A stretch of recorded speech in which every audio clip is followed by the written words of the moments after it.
Bonjour, aujourd'hui je voudrais faire un bilan sur le Feng Shui. Qu'est-ce que c'est le Feng Shui et à quoi ça peut nous servir dans notre quotidien? Cette semaine, j'ai eu une conversation avec une personne de très bonne constitution et qui essaie de faire des efforts dans sa vie en ce moment pour avancer, pour se structurer, pour mettre plus de structure et ambition dans sa vie. Le Feng Shui, autant pratiqué au fur et à mesure des années, est-ce qu'il a perdu de sa valeur? Non, bien sûr, tout au contraire. Il a évolué pour moi encore plus et plus en profondeur. Ça veut dire qu'au début, je me suis pris avec le Feng Shui de base, le Feng Shui de la forme, donc le Feng Shui de relief qui est le plus connu dans le monde.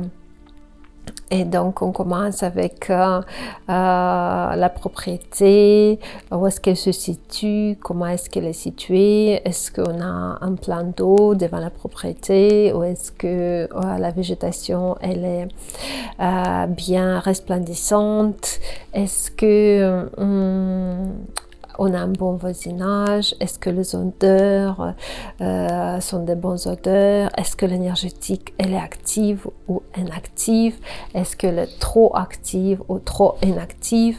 Tout ça c'est des valeurs qu'on prend en compte pour étudier les environs quand on décide de se localiser quelque part, de se abriter quelque part. Donc on va prendre conscience le Feng Shui. Mais dans quel but? On se pose la question, est-ce que vraiment on a autant besoin de cette science, de cette culture pour avancer dans la vie, et si on ne le faisait pas? Ben, si on ne le faisait pas, ça se trouve que beaucoup d'entre nous sont guidés par l'intuition. Et souvent, notre intuition, elle est la bonne quand on est bien aligné énergétiquement avec le ciel, l'énergétique du ciel, l'énergétique de la terre. Donc l'énergie de la personne, elle est en bonne vibration, bon alignement. Et ça se trouve que intuitivement, on choisit déjà des choses qui nous rendent plus harmonieux avec notre environnement. Donc ça veut dire que quand on va habiter une maison, nous on va avoir notre vibration, mais notre maison elle va nous rendre une réponse avec notre vibration.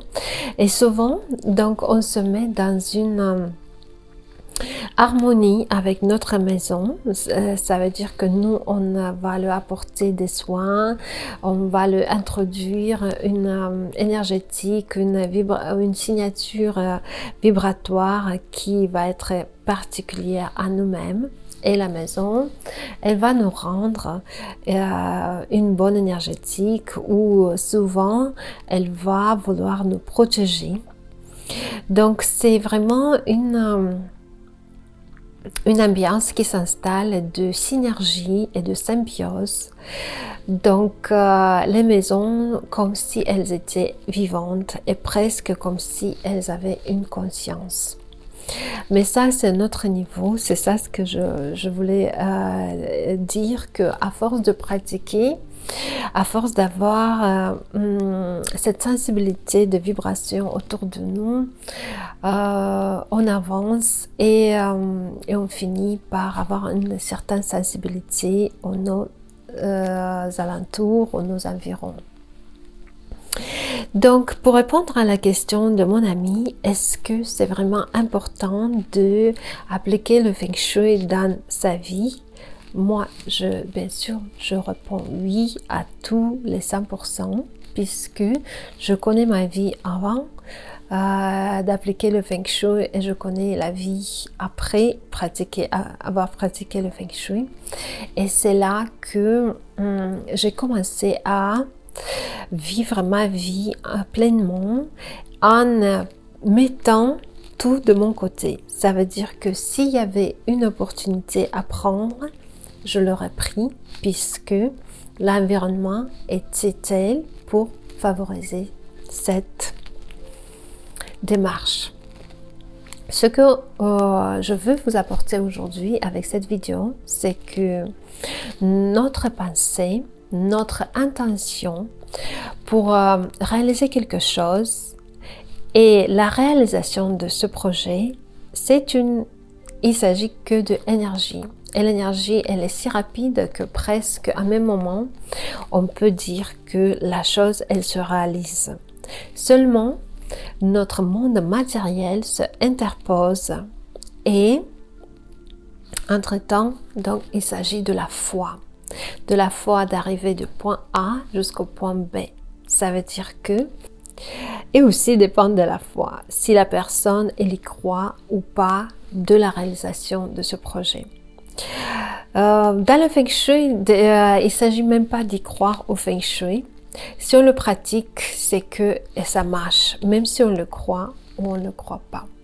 Dans quel but on le pratique? On pratique le Feng Shui pour harmoniser les lieux, pour apporter plus d'amour, plus d'harmonie, plus de structure, plus de bonnes relations, plus de réussite personnelle, plus de relations avec les gens, plus d'opportunités de rencontrer la bonne personne. Tout ça, on va le personnaliser et on va le cibler avec le Feng Shui et avec le Feng Shui, notamment de la forme qui va cibler 8 directions et la 9e étant le centre, donc vos maisons. Et aussi, ces 8 directions peuvent être exprimées par 8 alignements avec des aspirations. Donc une personne qui veut développer sa carrière, c'est une première aspiration. Deuxième, c'est l'image de soi-même et croissance personnelle, c'est deuxième aspiration. Troisième, c'est la santé, la relation avec les ancêtres. La 4e aspiration, ça va être un patrimoine,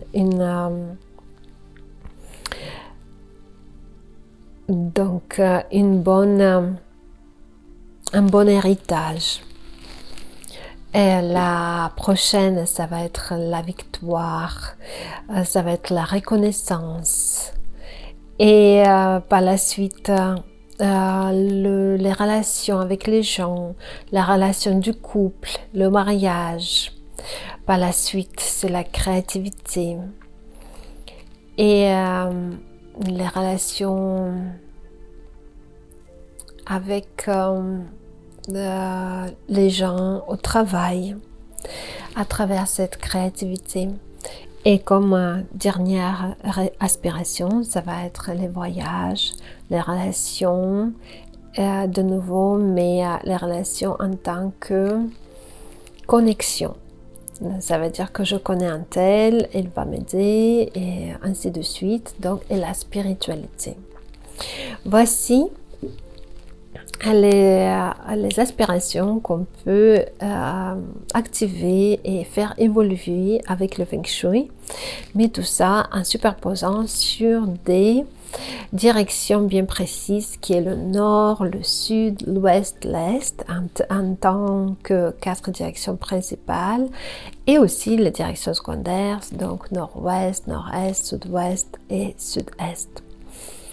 Donc voilà, avec des symboles et des couleurs, aussi des formes, on arrive à activer tous ces secteurs et toutes ces aspirations dans notre vie de telle manière pour que on a une bonne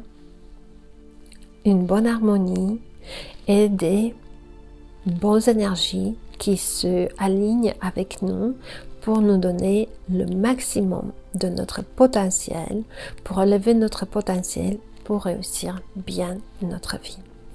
Aujourd'hui, je veux parler de la carrière et de l'harmonie avec l'argent mensuel. Pour avoir cette harmonie avec soi-même, donc il s'agit du Feng Shui du secteur nord qu'on va activer en tant qu'élément eau. Et donc on peut l'activer avec l'élément eau proprement dit, une petite fontaine au nord, et faites attention qu'elle s'écoule à l'intérieur de vos maisons, pas à l'extérieur. Le nord va nous renforcer cette relation avec notre corps. D'ailleurs, ça se comprend puisque notre corps, il est aussi constitué en grande partie de l'élément eau.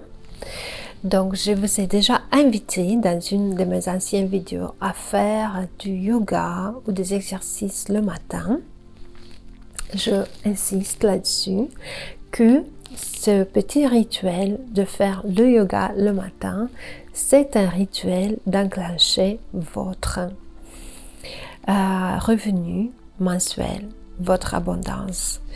Et aussi, je vous invite à une méditation, disons de 1 minute, le minimum possible. Si jamais vous êtes très bousculé le matin, posez-vous 1 minute de prendre une pause pour vous intérioriser et pour trouver des réponses à des quêtes que vous allez entamer tout au fur et à mesure de la journée, mais aussi pour chaque pas que vous voulez entreprendre, vous pouvez vous poser juste 1 minute avant d'entreprendre quoi que ce soit et faire une petite méditation.